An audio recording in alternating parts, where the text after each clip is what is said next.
Adam Brown is currently the head of diabetes technology and digital health at Close Concerns, bringing nearly 15 years of personal experience with type 1 diabetes to all his work. Adam has been highly involved in the expansion of technology coverage at Close Concerns, which includes glucose meters, CGMs, insulin pumps, automated insulin delivery, diabetes software, mobile apps, and wearables. Adam also serves as a senior editor and regular contributor at DiaTribe.org, where he writes an acclaimed column, Adam's Corner, focused on actionable tips for living well with diabetes. Through his work at Close Concerns and DiaTribe, Adam has brought a patient perspective to numerous venues, including FDA advisory meetings, major scientific and industry conferences, and patient events. He graduated summa cum laude from the Wharton School of University of Pennsylvania in 2011, pursuing concentrations in marketing and healthcare management and policy. So, welcome, Adam. Thank you, Manny. Just take it over. Just here. Okay. Thank you. So no mic. I'm mic'd. I'm good. Okay. Awesome.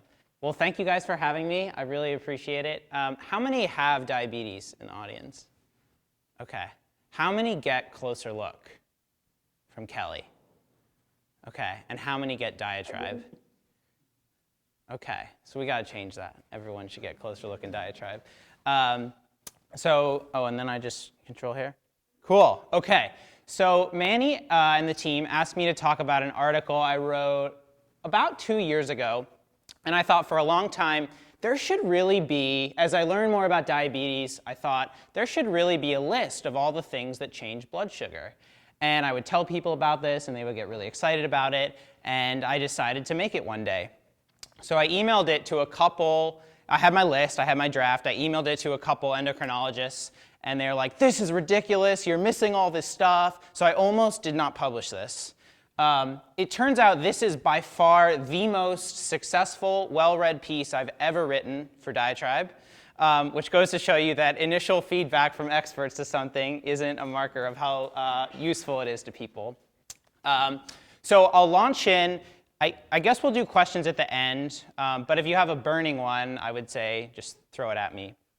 So I wanted to start with a story from a couple weeks ago that I think sets the presentation up really well. So I was in a Lyft ride to the airport down to SFO, and I started talking to the driver. We got stuck in a traffic jam. And the driver said, what do you do for a living? And I said, well, I write about diabetes, which is kind of a weird job. So of course he asked me, he asked me a few more questions, like what does that mean? What do you do? And then he got quiet.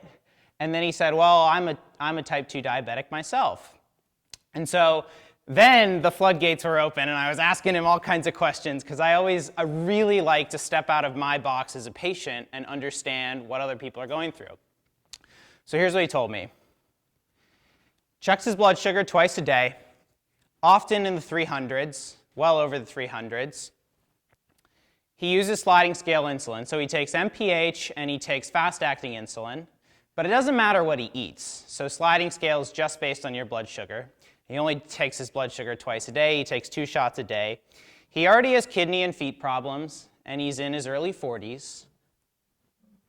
He told me, this is his direct quote, I eat fried chicken every single day because I love it. He drinks regular soda. He has a lot of sweets. And he has no time for exercise because he drives for Lyft 10 to 14 hours a day. His pharmacist helps him with insulin, which is kind of cool. He has Kaiser insurance, so he does see his primary care doctor regularly. But at his recent primary care doctor appointment, the doctor had no idea he was on insulin. And he's been on insulin for 2 years. So I'm sitting in the back of the car, and I know a lot about diabetes because I write about it, and I have like 100 things I want to throw at this guy. But I did not know what to tell him. And I ran out of time because we got to the airport. So I got his email address, and I thought all weekend, like, what am I going to email this guy? Like, I got to give him some really great tips to help his diabetes. And so I thought all weekend, and I was like, all right, I'm going to tell him 3 things. Test your blood sugar after meals. Figure out why diabetes matters to you, like what motivates you, because clearly the avoiding complications doesn't motivate this guy. And figure out ways to drink less soda. And I gave him like 10 different ideas. No response, right? Checked in 2 weeks later, because I was like, I gotta help this guy. I said, you know, your story really touched me. I really want to help you. What can I do? How can I be helpful? No response, right? So that story has really stuck with me. And there's one thing he said that I thought really frames this presentation really well. Diabetes can be depressing when you get a 225 on the meter and you feel like you've done everything right. And this is the premise of this entire column, and this is why this column has been so widely read. Because when we teach people with diabetes, often, they say, check your blood sugar, take your medicine, eat healthy food, and exercise. But I think often, people feel like they're failing. They're not getting it right, the blood sugar is not in zone. And I think there's a clear reason why. And to give an example, this is an example from a couple weeks ago. So that's what I ate for dinner. And you'll see I went to bed. Are all you familiar with CGM traces? Or should I explain this? Everyone familiar with it? OK. So this shows the black dots show my blood sugar. The goal is to stay in zone. This is a 24-hour period. So I went to bed at 90. So I was doing everything right as a patient. And I woke up sweating at 3:30 in the morning, over 200, took some insulin, went back to sleep, woke up a couple hours later, still sweating, even higher, took more insulin, went back to sleep, still high when I woke up, took some insulin, walked to the gym, finally came down, okay? So what did I eat for dinner? Half a plate of vegetables, a piece of chicken, and this black stuff is black bean pasta, which Trader Joe's actually sells. It's literally pasta made of black beans, which tastes terrible, for the record. So what the hell? Why did I go high? Was it fiber, the dinner slowly digesting? Maybe my infusion set and my pump got occluded. Maybe my insulin was bad. I tend to find that on day 3 of my insulin pump that the insulin doesn't work quite as well, so maybe that was part of it. The room was pretty hot that night. There's really good data on the quality of your sleep is determined by temperature in the room. Maybe my sleep was worse. I iced my foot because I've been having some foot challenges recently, this tendinitis, so maybe that randomly caused some immune response. Maybe the diabetes gods were angry and drove my blood sugar up. Like, I don't know, right? But this is exhausting, trying to piece this out and figure out what caused what. So this is what that guy was feeling. Like 282, I did the same thing yesterday and I was low. How lame, right? So this is often, I think, how a lot of people feel. And the thesis that I want to bring is that when we oversimplify diabetes to just do the medical stuff, do food, and do exercise, it makes people feel like they're failing when they're doing all those things and they're not getting a good result. So we shouldn't complicate things, but we should also be aware of the complexity that's here. So this is the list I made of here's all the things that affect blood sugar. By the way, this is incomplete. So there are at least 30 things, at least. So 22 here. I broke them down into 5 different categories of things that impact blood sugar. So food factors, medication, activity. So a couple things to notice here. Look at activity, right? So your blood sugar might stay the same, it might go up, or it might go down, right? So that's how activity can impact blood sugar, and you actually don't often know what it will do. Same thing with the medication category, right? So the time you take your medication can have a profound impact on the results. Protein and fat raise blood sugar, often not, they're called free foods often, but most people don't know that. So there's just a lot of complexity here. And I wanted to walk through the presentation. We'll give kind of a few examples. A lot of them are food related, but I thought that really kind of illustrate the nuance of this. So I did some work last fall, and I've always wanted to do this because I always found the American Diabetes Association saying, like, people with diabetes should eat half their calories from carbohydrates, just like the average person. But ADA also recognizes that carbs are the one macronutrient that drives up blood sugar the most. So this always struck me as very odd, that people with diabetes should eat the same diet that the average person should eat. So what I did, so in college I started eating a low-carb diet, and it was such a game changer for me. It totally made diabetes easier, kept my blood sugar in zone. So for a couple weeks, I compared my diet, I tracked it religiously, tracked everything I ate, and then I ate a higher carb diet, which was still oatmeal and brown bread and all that stuff. Okay, so just looking at these graphs, which do you think is the low carb and which is the high carb diet? Low carb is left, right? Okay, so the average line is in zone. The bars are narrow. The bars indicate the range of values over that time. And there's almost no yellow and no red. Kind of the opposite there. Especially, like, breakfast is really challenging to eat a lot of carbs. So then, actually, a week ago, I repeated this because I wanted to correct a couple things that I wanted to eat even lower carb and even higher carb. I could only get to 50% carb, but the results were exactly the same. And in fact, even eating lower carb, you'll notice from 20% to 15%, like I actually did a lot better, like noticeably better. So, and then here's 2 example days that I think really illustrate this. And this illustrates why average is such a limited metric in diabetes, right? These 2 days have the same average blood sugar, the same. But they are way, way different. So why do I bring up low carb versus high carb? Why do I do better on a low carb diet? There's not any magic here, okay? It takes out so many factors that drive blood sugar out of zone.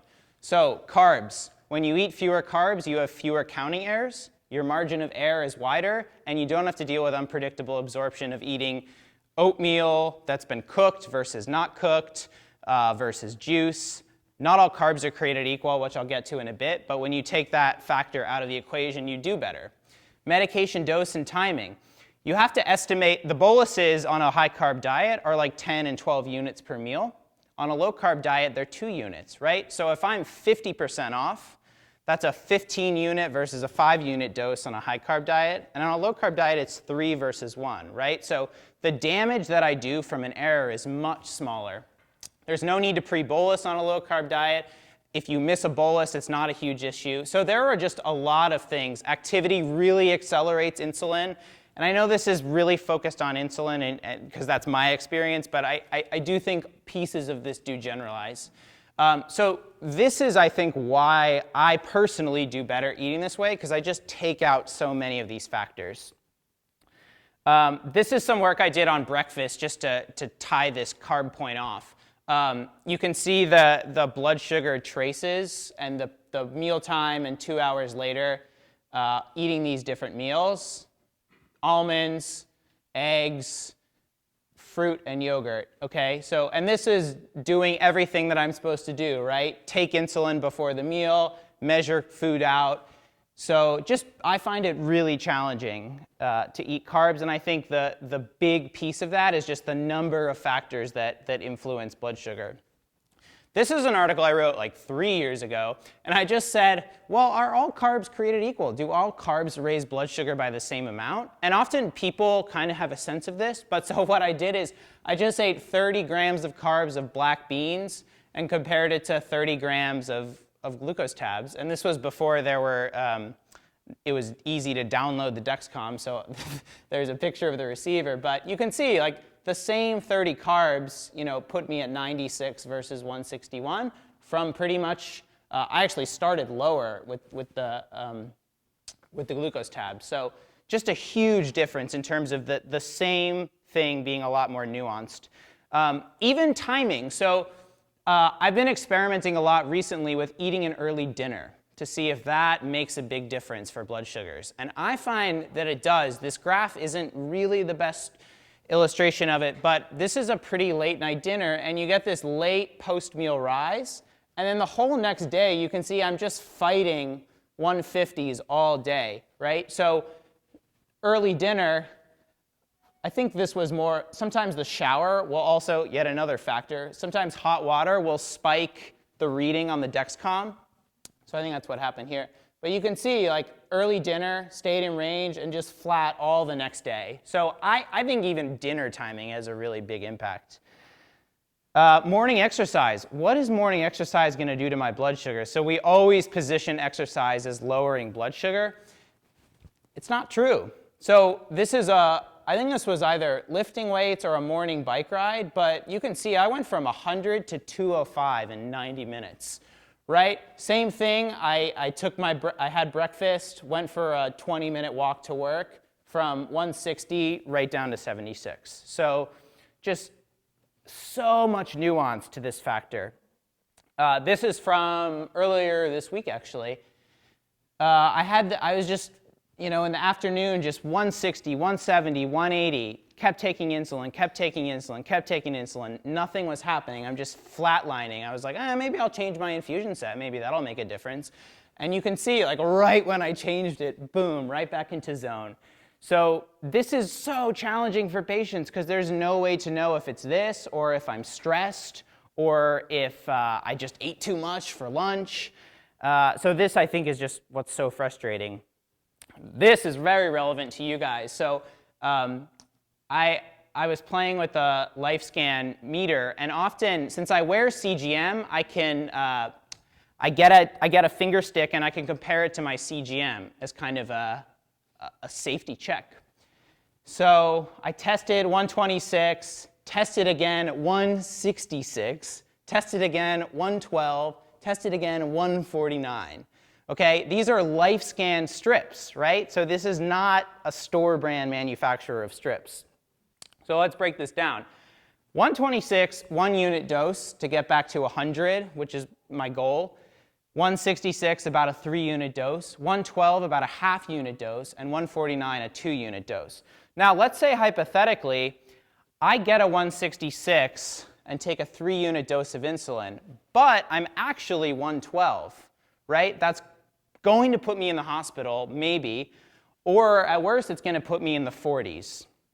Okay, so this is why meter accuracy is so vital, but people don't wash their hands. I don't wash my hands, right? So, and strips just have inherent variability. So we just have to be super cognizant of what people are doing in the real world and also the real world performance of stuff. And I think this is just such a powerful illustration of that. So all of you look exhausted and overwhelmed that I'm like giving you so much more to work on. So what can we do about it? So I think one thing we can do is change the way that we talk about blood sugars. So there's a balance here between making it too complex that it completely overwhelms people and making it too simple so that people don't feel like failures. But I think there's got to be some middle ground here. I think second, we should teach patients that not every blood sugar is in your control. Someone said to me once, we don't call it testing blood sugar, we call it checking. And that nuance, and I know you guys do that too, but that nuance is really important because if people feel like it's a test and they get a bad number, then they're failing. And I think this idea that blood sugars are just neutral information, you would not believe how many patients have not been told this. And I wrote an article recently on DiaTribe called The Diabetes Emotional Roller Coaster. And you would not believe, this was one of the topics, the number of people that wrote me and said, no one's ever told me this. This is so helpful. Like, I've been feeling burnout, and this is exactly what I needed to hear. So teaching people to ask the right questions after blood sugars, to work like a scientist, to run experiments, and to problem solve instead of criticizing themselves and feeling guilty.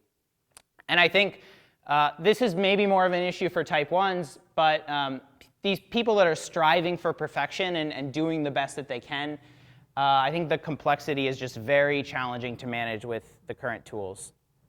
So the second thing I would recommend is we should focus on really big sources of variability and things that drive really dangerous results. So to me, I have a bias, but I think food choices and carb counting accuracy is a big one.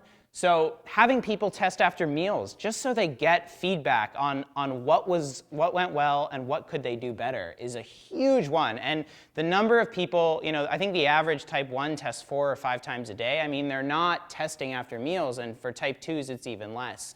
And when you see your own data, and this is why CGM is such a powerful tool, when you see your own data and see the impact of a certain meal, it can really change your behavior. The carb cutting I already talked about. Sugar and processed food can really drive blood sugar out of control. I don't think people do enough. Most of us are pretty bad at estimating carbs, so looking at labels, measuring things out, using apps is really important for people, especially as they get diagnosed and don't know this stuff, or just finding foods that you can deal with and that are more predictable. Helping people with insulin dosing advice is a huge one. I think insulin dosing errors, just for hypo, cause 100,000 hospitalizations a year. And that's probably an underestimate. So helping people master different meals, helping them cut their insulin needs through different strategies, figuring out ways to remind people not to miss boluses. When they miss boluses, it drives A1C up so much and blood sugar so much. Accurate BG readings, I mean, part of this is a hardware problem, having really good strips and meters, but I think part of it is just managing the fact that people won't wash their hands, and we should figure out ways to coach them so they aren't doing that. Or that they're at least wiping the drop off, to get a little bit better, and taking another finger stick if they think it's wrong. So for you guys building products, I think and we were just talking about this, Amar and Manny, but getting more data and getting it more passively and having more context about people so we can figure out all these different factors and piece them out a little bit better with analysis. Giving people really actionable advice, like you're high after breakfast, change your insulin dose to this, or building insulin dose advice into meters so that it updates settings automatically. So that people just get advice and all the stuff happens in the background. And I know I have an insulin bias because that's kind of my world in the type 1 diabetes technology space, but I think this equally applies to type 2. And giving people more real-time guidance, but leveraging all the stuff that you know about them. So last time you ate this, last time you ate here, you did this. Patients like you tend to do this and do really well. Or even, hey, glucose meter, tell me what to do. Like a Siri-like chat assistant, I think is really powerful. So takeaways. I, as a patient, and I think many patients feel like they're often failing, but it's kind of not a surprise, right? When all of this stuff affects blood sugar and so much is out of your control. So I think we can focus on reducing big sources of variability to help with things, and better helping patients pair cause and effect and give them a little bit more advice could go a long way. So I love this quote. We are drowning in information but starving for wisdom. The world will be run by synthesizers, people able to put the right information at the right time, think critically about it, and make important choices, right? So this is the challenge in diabetes. Like, what are the data sources? How do we synthesize them? And how do we help people make better choices? And you could change that people to technology, and I think that is Livongo's mission, and your goal is to do this with really powerful data and technology. So you can see the whole article here. I kind of walk through each factor and talk about, this is what it does and this is the science behind it. Here's a list of other factors that people have sent me. So it's probably more like 30 or 35. So outdoor temperature, amount of hydration, am I sunburned, allergic reactions, getting steroids like for a frozen shoulder or something really drives blood sugars up. I think these are two that I really believe strongly in. Decision-making biases and default options. I think both of those really affect blood sugar. And what I mean by those is we're all just like pretty bad decision makers, and we only get worse as all the information and data comes at us. And all of us have these biases built in. And these really drive us to make really stupid choices. When it comes to food, like let me just pour more into my hand and eat it and pour more. And those sorts of decision making, I think, really is a factor worth considering. And that's it. Thank you. I don't know. Thank you, Adam. So any questions here in Mountain View or on the line for Adam? Yes. Thank you for the presentation. It was great. I'm curious to get your thoughts on the motivation aspect. Like, obviously, you are very motivated to understand how all these different factors affect your life and all that. But as the taxi driver, you know, people might not be as motivated. How do you think we can help them with that? Yes. Okay. DiaTribe.org/motivation. Oh, repeat the question. Do we need to? Yes, repeat the question. Oh, okay. The question was, what about for people who aren't motivated? How do we help them? Okay, I have written a 3,000-word tome on this topic, so read it, DiaTribe.org/motivation. So I think one of the things I've been looking into recently, there's a really cool book called The Time Paradox. And the idea is that all of us have a dominant time perspective that we look at in life. So some people are future-oriented, some people are past-oriented, and some people are present-oriented. And all of us have, you can have multiple perspectives, but people tend to be dominant in one and use one dominantly. So I am a very future-oriented person, right? I find it easy to exercise because I just prioritize it. I prioritize managing my diabetes. I don't find it difficult to save money because I think about and look towards the future. That taxi driver is a very present-oriented guy, right? So avoid complications motivates me. It's not motivating him. So to me, and this is what I've written about, the solution to motivating him is not avoid complications. It's something today, right? So diabetes will, keeping your blood sugar in range will help you think better. It'll give you more energy to hang out with your wife and take your kid to play basketball, right? So making the benefits of diabetes and the hassle relevant today, I think, is one really good way to motivate people. And getting away from this avoid complications, which is very negative, and more about like what can diabetes do for you today that's positive. The other thing I think that's undervalued in motivation is just how people's environments crush their motivation, right? So I'm always reminded of this when I go home to Phoenix, where my family is. It's suburbia, it's car culture. It's so hard to get to walk, and I wear a Fitbit, so I know exactly how much I'm walking. And when your environment is not built around a particular behavior that you want to encourage, it's so hard to have the motivation to overcome it, right? So I think helping people think more deliberately about their environment and how to structure their environment so that it feeds their goals is another way. But yeah, I want to write like a book on this. But yeah, read the piece on DiaTribe and then, yeah, let me know what you think. Hey, so you talked about a lot of these different factors affecting people differently, and it's exhausting to try to figure out which factor is sort of playing into effect at any given moment. Yeah. Do you think it's fair to say that that there's certain factors though that will consistently affect? So not all factors will affect everyone, right? Yes. But will the same factors consistently affect the same person in the same way, or do you find that even like you're saying, alcohol may do one thing or another, or exercise may do one thing or another. Do you think that it'll be consistent within that person, or that's not even true as well? No. Yeah.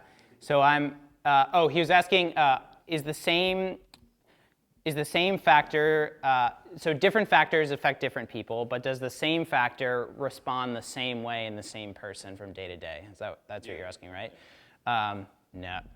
Definitely not in type 1. Type 2, definitely not an insulin user. So the exercise example is a really pertinent example here. You just never know. I mean, so my guess is what happened here. I was fasted, right? So in the morning, I tend to be more insulin resistant, as most people are. But oftentimes, if I ate, if I haven't eaten, if I ate like a 5 p.m. dinner, then I'm pretty insulin sensitive in the morning, right? So it really depends on the day-to-day, depends on the day-to-day for me, and I think for a lot of people, these factors change over time, which is why data is gonna be so powerful for some of this stuff. And I think some is just about like, well, like that sucks, but what can I do right now to fix this, instead of like the exhaustive second guessing, like what caused it, why did I do that? I don't know, does that answer your question? I mean, there's just so much. I'm trying to, let me just go back to this and see. I mean, I've had people email me. So I wrote a breakfast column maybe a month or two ago. And in it, I, of course, recommended, like, I think breakfast is the most important time to try and cut down on carbs for a variety of reasons. But one is that there's less time in the morning, right? So when you're on insulin and you need to take a bolus 20 minutes before to kind of prevent that peak, there's just less time to do that in the morning, right? Most breakfast foods are really challenging to dose insulin for. So I recommend, like, if you're gonna focus on one meal to eat fewer carbs, like breakfast is the one. But I had someone email me who said, like, hey, I've tried eating low carb at breakfast, it doesn't work for me. Like, my blood sugar goes sky high. You know, so something about her physiology is just different than mine. So I think this is what you guys are trying to do with this like N of 1, personalizing, data mining. But yeah, it's so hard. Yeah. Does that answer your question? Yeah. Okay. Yes.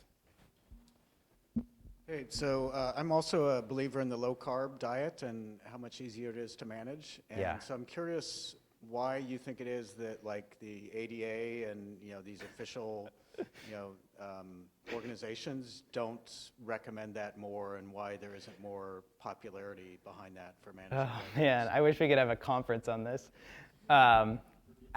So he was asking, he finds, you have type 1 too? Or have diabetes, yeah. So he was saying he finds low carb pretty helpful too, and why isn't it recommended more?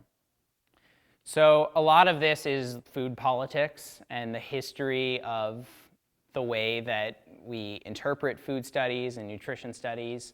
And the ADA just sticks to what the government guidelines say. And the ADA also can only recommend what data there is. And so there's actually not a lot of data that low carb diets are that great. I think part of it is that, like, who's gonna fund those studies, right? So companies don't have that much to gain from funding a study like that.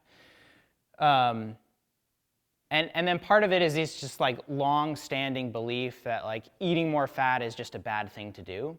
And a lot of the leading nutritionist thinkers in diabetes like subscribe to that, which just doesn't seem to be true from all the data that's emerging on all this stuff. So it's gonna take a lot of time to change that. Yeah, I'm not that optimistic. From there, I got a lot of positive feedback on that column, but I did get some very negative feedback. So yeah. No, very positive feedback on this one, on the low carb, high carb one. Yeah, there were a couple people who were not okay with it. So yeah, it's hard for people to change what they've been taught and coached and learn to do. So I do think that, like, if you want to eat a high carb diet, you can definitely do it. And I think what I showed is that, like, you can achieve goal blood sugars by doing it, but you got to be an expert at dosing insulin. You got to put a lot more effort into counting and knowing what's happening. And I think just like for the average person, it's a lot of work. So I think not enough of the nutrition guidelines focus on that kind of like, what's the burden, the diabetes burden that a particular diet brings?